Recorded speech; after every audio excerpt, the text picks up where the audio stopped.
Assalamualaikum warahmatullahi wabarakatuh dan salam sejahtera. Sekali lagi selamat datang ke rancangan Bicara My Suara. Pada kali ini kita akan membincangkan atas tajuk yang amat menarik pada masa ini, iaitu analisis pasca pemilihan UMNO 2013. Bersama-sama kita pada hari ini, di sebelah kiri saya ialah saudara Khairul Anwar. Beliau adalah saudara Khairul adalah seorang aktivis UMNO yang baru ini telah ambil bahagian dalam pertandingan sebagai calon naib presiden UMNO di kawasan Kapar. Dan sebelah kanan saya ialah saudara Faizal, seorang anak muda remaja. Beliau adalah seorang penganalisis My Suara. Dan seperti yang disebutkan tadi, tajuk kita ialah analisis pasca pemilihan. Analisis pasca pemilihan UMNO 2013. Sejak 2-3 minggu yang lepas, kita dapati bahawa berita-berita sama ada di saluran perdana ataupun berita-berita media baru telah dipenuhi dengan cerita-cerita berkaitan dengan pemilihan UMNO. Dan apa yang digahkan ialah disebabkan apa yang disebutkan ialah ini sebahagian daripada rancangan transformasi UMNO, di mana didapati dan di dalam pemilihan ini seramai 146,000 ahli UMNO telah pun ambil bahagian di dalam pengundian ahli-ahli jawatan kuasa di dalam UMNO bagi semua peringkat. Di antara tujuan kita pada hari ini ialah kita nak lihat sejauh manakah proses transformasi dalam UMNO telah berlaku akibat daripada ataupun hasil daripada pemilihan ketua-ketua UMNO kali ini. Bagi memulakan bicara, boleh saya minta saudara Khairul memberi sedikit pandangan tentang imbasannya tentang hasil ataupun keputusan pemilihan UMNO. Bismillahirrahmanirrahim. Assalamualaikum warahmatullahi wabarakatuh. Terima kasih Tuan Moderator. Saya mengambil peluang ini untuk bersama-sama berkongsi pandangan tentang transformasi yang berlaku dalam UMNO, khususnya dalam pemilihan yang dijalankan buat kali pertamanya pada tahun 2013 ini. Kalau kita sedia maklum, transformasi itu berubah dengan cepat. Dia berbeza dengan reformasi. Reformasi ini kita berubah dengan perlahan. Transformasi ini berubah dengan cepat, bermula dari sejarahnya dari pindaan perlembagaan UMNO yang dibuat dalam Perhimpunan Agung UMNO yang lalu. Ada perubahan di situ. Perlembagaan UMNO telah diubah terutama dalam soal pemilihan. Kalau kita lihat sebelum ini, dalam pemilihan UMNO, sama ada di peringkat bahagian ataupun di peringkat majlis tertinggi, ditetapkan ada kota-kota tertentu. Setiap calon yang nak bertanding itu perlu mendapat pencalonan daripada cawangan. Kalau yang nak bertanding di peringkat bahagian. Kalau yang nak bertanding di peringkat majlis tertinggi, mereka perlu dapat pencalonan daripada bahagian-bahagian. Itu proses yang lepas. Di cawangan ini, bila berlaku begitu, juga ditentukan kota-kota tertentu. Sebagai contoh, untuk jawatan timbalan ketua bahagian, perlu ada pencalonan 30% mengikut jumlah cawangan yang terdapat dalam bahagian tersebut. Kalau untuk jawatan naib ketua bahagian, perlu pencalonan 10%. Ya. Untuk jawatan kuasa, sekurang-kurangnya perlu ada 2 pencalonan daripada cawangan. Kita lihat, bila menggunakan kaedah ini, dia mungkin sesuai waktu itu, tapi banyak negatif dari positifnya. Ya. Dia akan berlaku blok daripada pihak-pihak tertentu, dari lawan tertentu, supaya tidak ada pencalonan kepada lawannya. Begitu juga kita nampak ada unsur-unsur yang tidak sehat juga berlaku. tekanan kepada ketua cawangan supaya jangan mencalonkan, ugutan dan sebagainya. Ini realiti yang berlaku. Tetapi dalam proses transformasi UMNO yang dibuat oleh UMNO sendiri dengan pindaan perlembagaan memudahkan untuk setiap ahli yang mahu bertanding sebarang jawatan sama ada di peringkat bahagian ataupun peringkat majlis tertinggi. Antara transformasi yang dibuat, UMNO hanya mensyaratkan setiap ahli UMNO, setiap individu yang sudah mendaftar dan menjadi ahli UMNO selama 3 tahun. Mereka ini layak untuk mengisi borang dan mendaftar untuk bertanding sebarang jawatan di peringkat bahagian. Sama ada pengurus tetap ke, ketua bahagian ke, timbalan, naib termasuk jawatan kuasa. Tanpa ada kota, perlu hantar borang sahaja. Itu antara yang dibuat. Begitu juga yang berlaku di peringkat majlis tertinggi.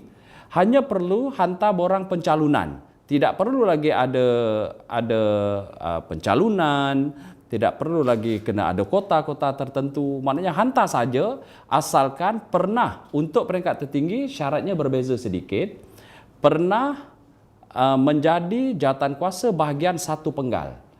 Boleh bertanding di peringkat tertinggi walau dia nak bertanding presiden.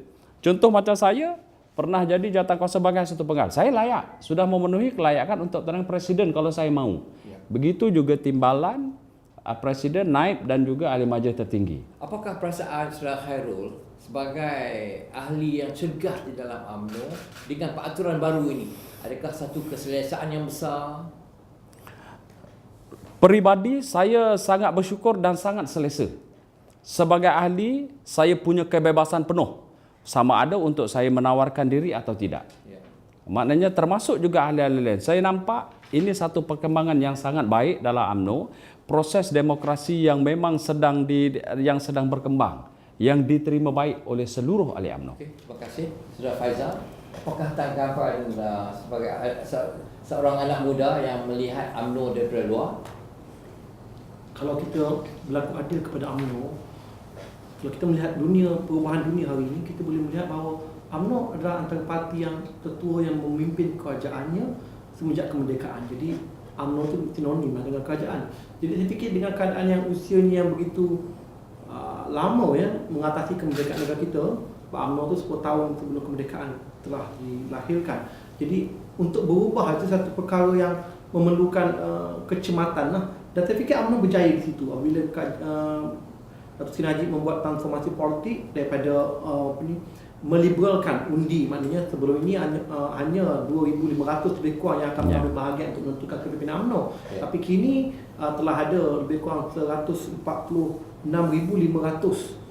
perwakilan yang mengundi. Walaupun nisbah tersebut kemudian hanya diwakilkan melalui 191 bahagian di seluruh Malaysia, tapi saya fikir ia masih boleh diterima untuk sebuah parti yang hendak berkembang dan berubah daripada kedudukan selesa itu. Jadi saya fikir dan kita lihat bila berakhirnya pemilihan kali ini, saya rasa sangat terancang dan sistematik. Ia berlaku ada sedikit kes balik mikrofon di Kelantan, tapi saya fikir itu agak terkawal berbanding dengan parti-parti lain yang cuba membuat transformasi sebegitu. Jadi untuk permulaan saya fikir itu dah berjaya. Cumanya kesan daripada perubahan yang diharapkan kebanyakan orang mungkin tidak tercapai dengan begitu jelas. Sebab saya fikir benda pertama kan dia memerlukan sedikit. Tapi kita tengok ada berani mencabar satu skor. Contoh kalau kita boleh melihat macam pemilihan naib presiden berlaku. Dulu saya rasa naib presiden akan sangat selesa. Kini saya fikir naib presiden pun tidak boleh berfikir mereka akan selesa. Kita lihat ada kelancaran dari segi pelaksanaan pilihan raya kali ini yang ulung ini. Apakah tanggapan saudara terhadap peranan Suruhanjaya Pilihan Raya UMNO? Pertama saya lihat ialah ini baru peringkat permulaan. Ada kelebihan, ada berlaku kekurangan. Terutamanya dari segi jawatan kuasa yang telah menyediakan syarat dan peraturan itu. Secara peribadinya saya lihat mereka berjaya. Cuma mungkinlah pada saya syarat-syarat yang dikenakan kepada calon-calon yang bertanding dari segi peraturan kempennya nampak macam ketat, terlalu ketat hingga sukar untuk menggerakkan calon-calon yang menawarkan diri untuk menemui perwakilan. Nah, syarat tertentu tidak boleh jumpa dalam kelompok besar. Ada mungkin yang berjawatan contohnya. kita lihat dalam majlis tertinggi mungkin ada dalam kalangan yang berjawatan menteri bertanding. Dia ada ruang tidak menggunakan jawatan UMNO, mungkin menggunakan jawatan kementerian untuk dia bertemu dengan perwakilan. Tetapi ada yang bertanding atas nama individu. Ruang tu tidak ada kerana syarat yang terlampau ketat yang dikenakan. Jadi dapatkah kita katakan dia punya playing field itu tidak serata? Tidak serata lah pada saya macam tu. Dia tidak adil kepada individu yang menawarkan diri itu yang tidak ada jawatan. Pada saya tidak ada masalah kalau mereka nak jumpa perwakilan ke apa semua.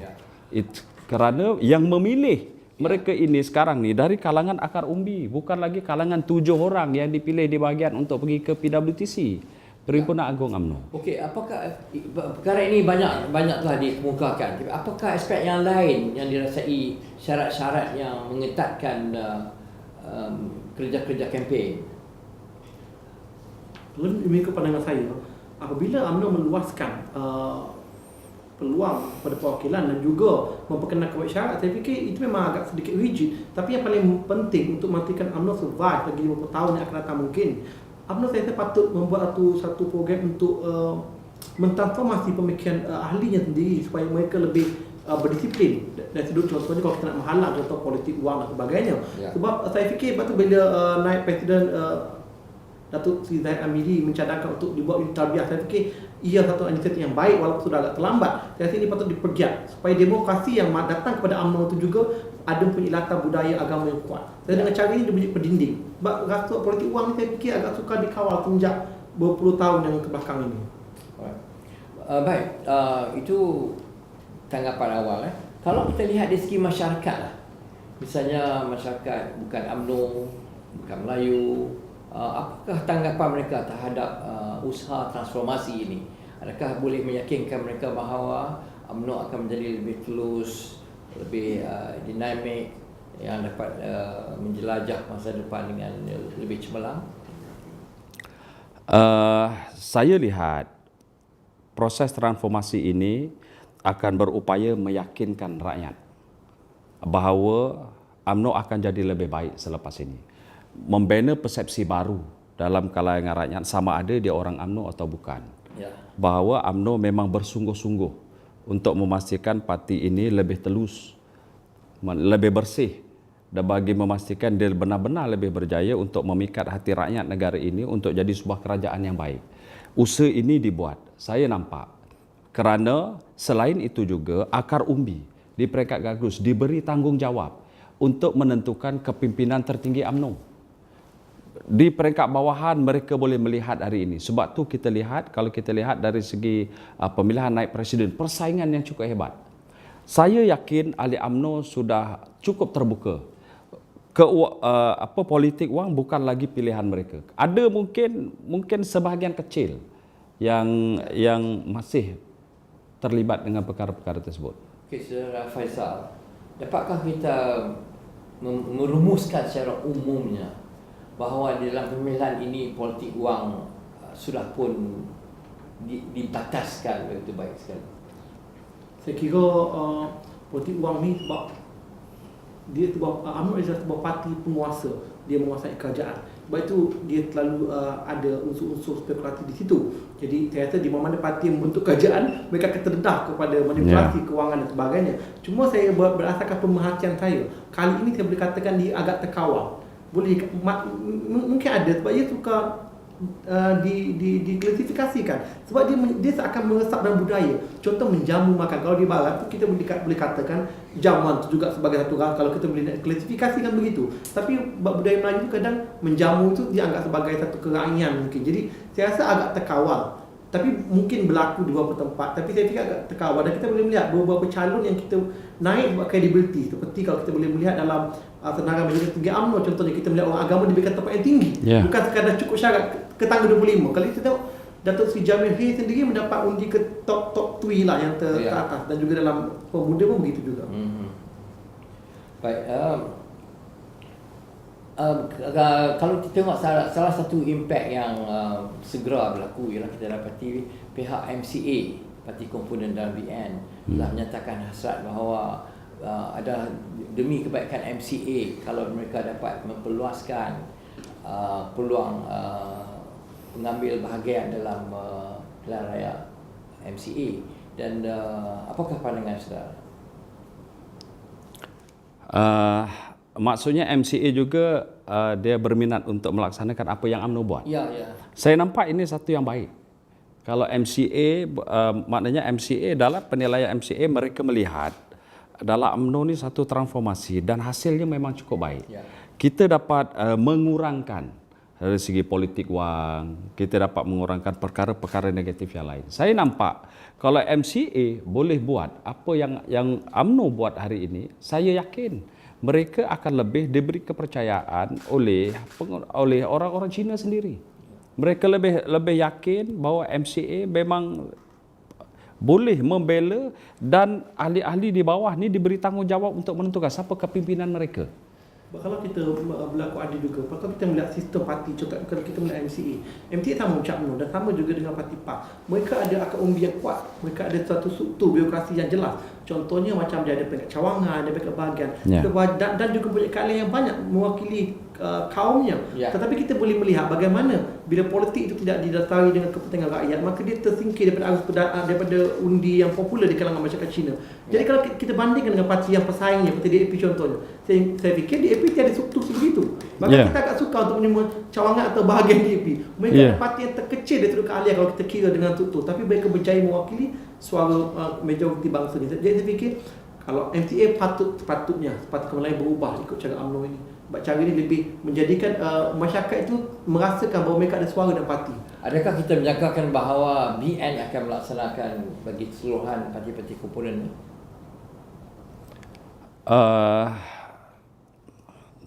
Untuk BN memastikan atau BN menentukan semua parti mengikut cara yang beragam, kemungkinan tidaklah. Saya tidak nampak ia satu arahan. Tetapi saya lihat UMNO yang menunjangi BN memberikan satu contoh yang baik.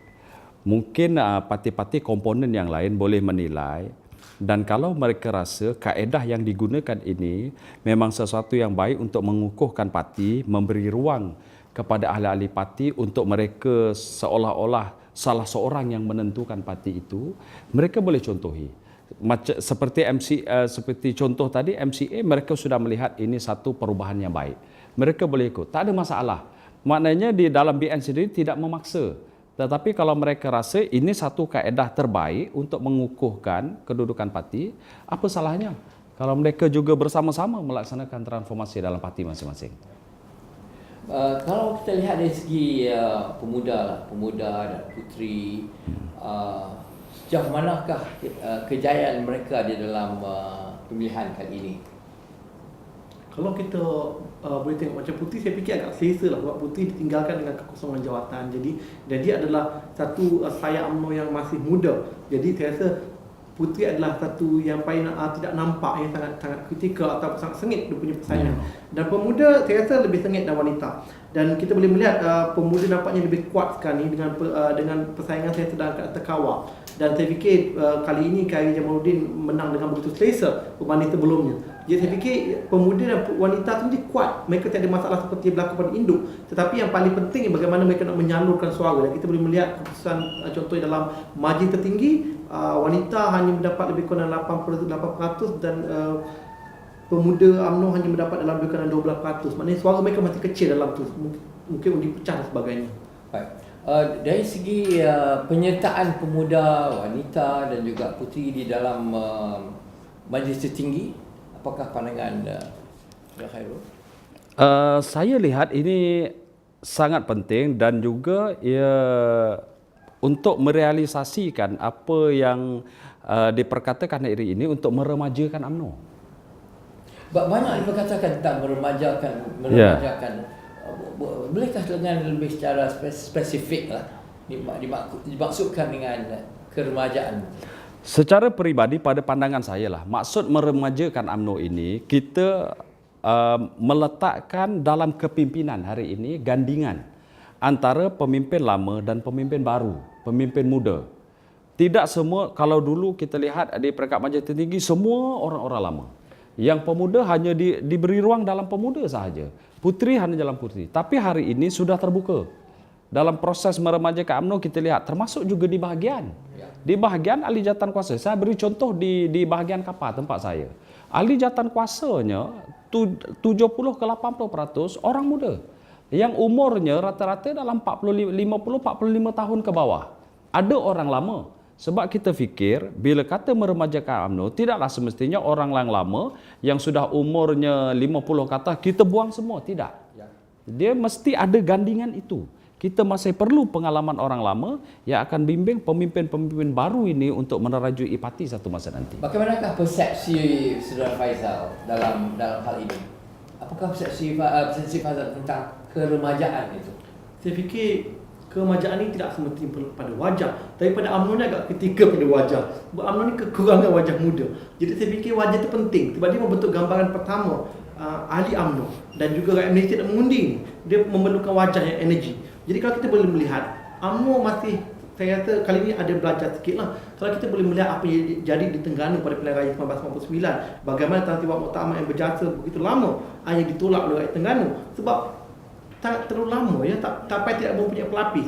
Jadi saya fikir yang terbaru ini tak terjadi. Macam kita boleh melihat bagaimana Datuk Seri Ali Rustam dihukum oleh perwakilan Melaka sendiri. Beliau gagal mendapat cukup daripada Melaka sendiri. Saya rasa UMNO memerlukan pembaharuan dan saya lihat ini berjaya. Contoh kalau kita lihat dalam senarai majlis tertinggi UMNO, saya boleh lihat dalam perwakilan wanita. Saya rasa sangat kagum dengan wanita ataupun ahli UMNO yang lain. Sebab dua calon putu iaitu Datuk Rosnah Abdul Rashid dan juga Datuk Seri Azna Uthman berjaya menempatkan diri mereka dalam senarai 25 perwakilan, sedangkan banyak lagi tokoh-tokoh wanita yang lebih kanan, yang lebih lama dalam parti itu, tapi mungkin sebabnya UMNO nakkan pembaharuan. Seperti kita boleh melihat Datuk Halimah Siddiq, kita ada Datuk Dr. Siti Zahra Sulaiman, kita ada Datuk Bana Hamid. Ini semua tokoh-tokoh besar dan wanita. Datuk Raja Rupiah. Dan juga satu kes yang sangat unik, kita boleh melihat bahawa perwakilan UMNO sudah berani menyaut cabaran transformasi itu. Kalau kita boleh melihat pada Datuk Hamidah Osman sebagai ketua bahagian yang lama ya, beliau juga adalah pengurusi tekun, orang yang berkuasa, tapi akhirnya perwakilan boleh menolak. Maknanya kita tak tahu mesti, tapi perwakilan berani untuk mengatakan tidak mungkin atau mengambil calon yang lebih muda dan sebagainya. Dari sini, apakah harapan daripada beberapa pemuda-pemuda, orang yang muda lah, yang dilantik ke dalam berbahagian jawatan, ada terselah yang akan jadi ikon negara di antara pemuda-pemuda ini? Ya, saya nampak ada. Pertamalah, saya yakin Ketua Pergerakan Pemuda UMNO Malaysia, dia mampu hari ini untuk jadi ikon orang muda. Satu ketika dulu waktu dia mula-mula nak bertanding, dia menghadapi satu saingan yang cukup hebat. Berbanding untuk kali ini, dia sudah mula diterima. Seorang pemimpin muda yang cukup berani ke hadapan, berani berdebat dengan sesiapa sahaja, tidak pernah menolak. Saya nampak dia mula dijadikan ikon oleh pemimpin-pemimpin muda. Inilah pemimpin yang mereka mahu, berani, tegas, berani ke hadapan, berani berhadapan dengan sesiapa saja. Itu yang hari ini kita nampak. Berbanding mula-mula dia masuk dulu, saingan cukup hebat. Dikatakan hampir kalah dalam pertandingan, tapi hari ini dia cukup selesa. Dia sudah buktikan dia memang ikon, dia ialah pemimpin muda terbaik yang boleh dijadikan contoh oleh pemimpin muda hari ini. Ada, Saudara Faizal, ada kelihatan lain-lain lagi yang bakal menjadi ikon negara? Saya fikir dari puteri ataupun wanita. Itulah cabaran, dan kita boleh melihat bagaimana dalam wanita UMNO, walaupun wanita UMNO mengekalkan status quo di kalangan pemimpinnya, tapi dalam MT saya fikir dah nampak wajah-wajah seperti Puteri UMNO. Saya fikir dua tokoh ini telah ke depan. Maknanya Datuk Rosnah dan juga Datuk Seri Azlina Uthman Said ini mendapat sokongan daripada juga lelaki dan juga pemuda. Jika tidak, beliau tak akan dapat kedudukan yang agak tinggi juga ada punya jurnal undinya. Dan juga pemuda juga saya rasa begitu. Kita boleh melihat muka-muka baru seperti Datuk Izzah Mereka, Datuk Ghazali Ibrahim. Dulu beliau ada penyandang dan pelantikan, kini beliau dapat kedudukan.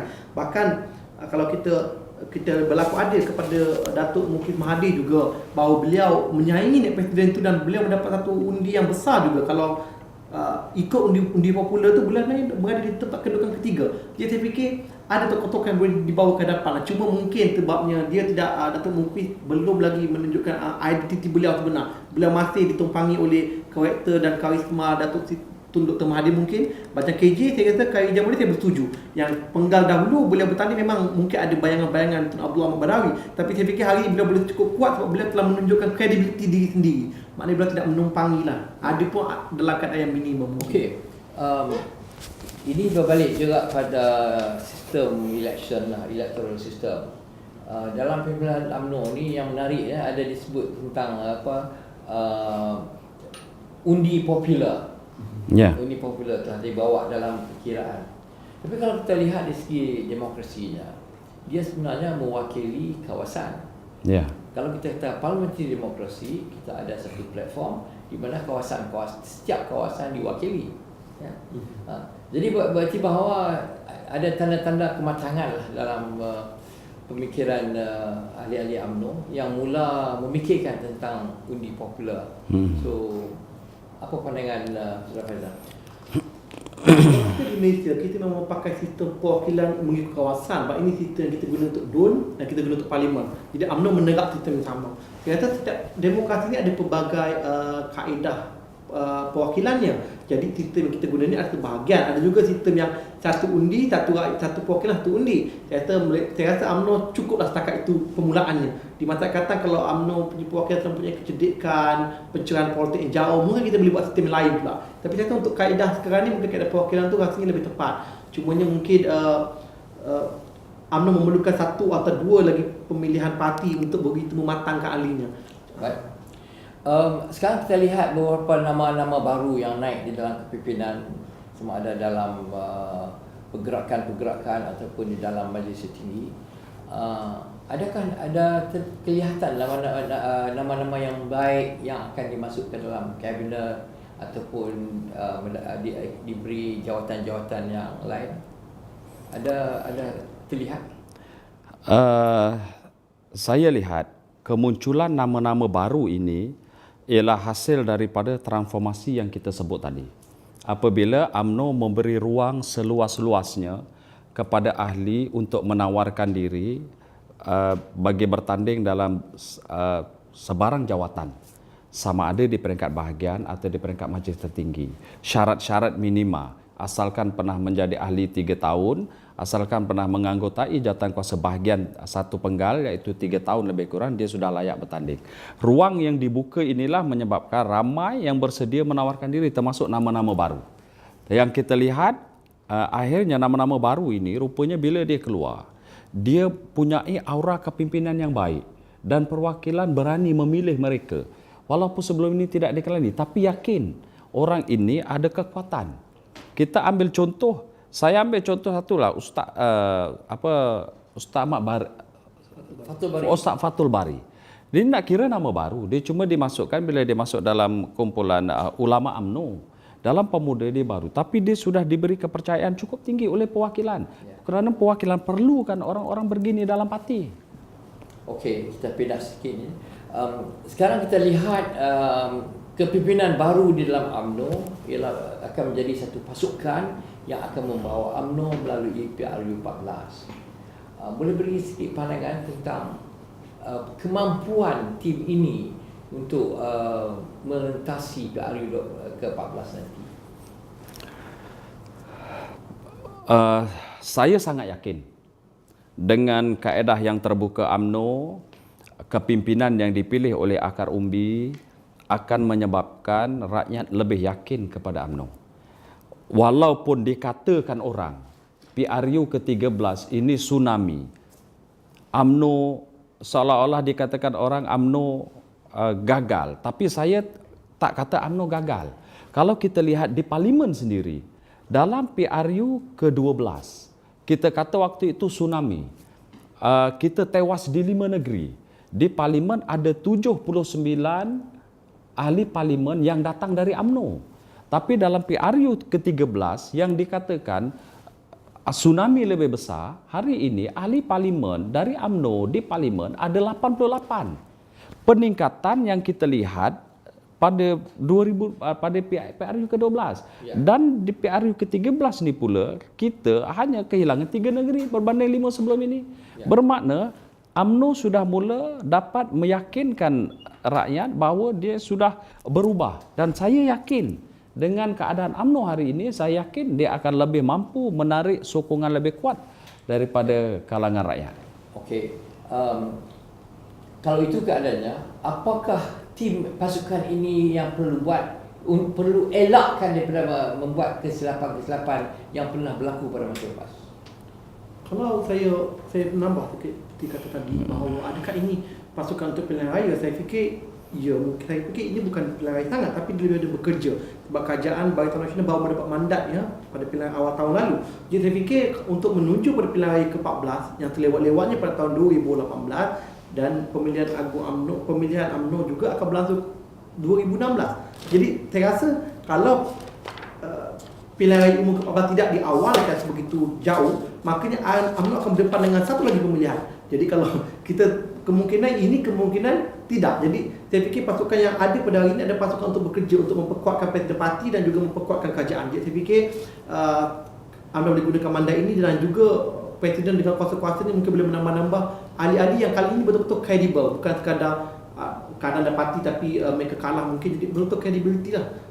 Tapi terkeluar mungkin boleh dibawa masuk.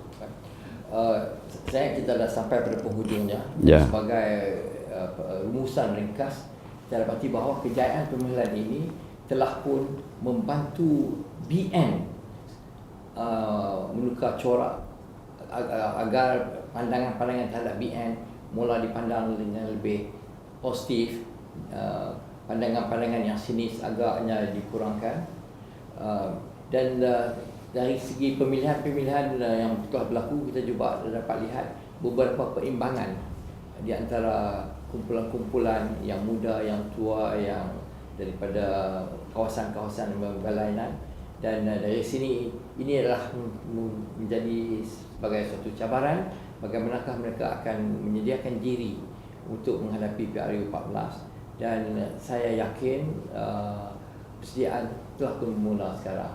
Sekian, terima kasih.